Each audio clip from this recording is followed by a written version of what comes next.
తెలంగాణ అసెంబ్లీలో మరి కాసేపట్లో గవర్నర్ ప్రసంగం ఉండబోతోంది. ఉభయ సభలను ఉద్దేశించి ప్రసంగిస్తారు గవర్నర్ తమిళిసై.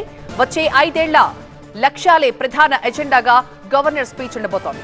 గత ప్రభుత్వ తప్పిదాల్ని ప్రస్తావిస్తూ ఆవిడ ప్రసంగం ఉండే అవకాశం ఉంది.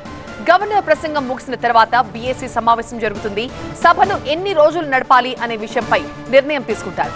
కొత్త ప్రభుత్వం ఏర్పడ్డాక తొలిసారిగా ఉభయ సభలను ఉద్దేశించి గవర్నర్ ప్రసంగిస్తుండటంతో ఏం మాట్లాడతారో అన్న ఉత్కంఠ నెలకొంది. అయితే వచ్చే 5 ఏళ్లలో ఈ కొత్త ప్రభుత్వం ఏమేం చేయనుంది, ఎలాంటి లక్ష్యాలను పెట్టుకుందనే అంశాలతో గవర్నర్ ప్రసంగం ఉండబోతోంది. ఇదే సమయంలో గత ప్రభుత్వ తప్పిదాలు, పథకాల అమల్లో లోపాలు కూడా ప్రస్తావించనుంది ప్రభుత్వం.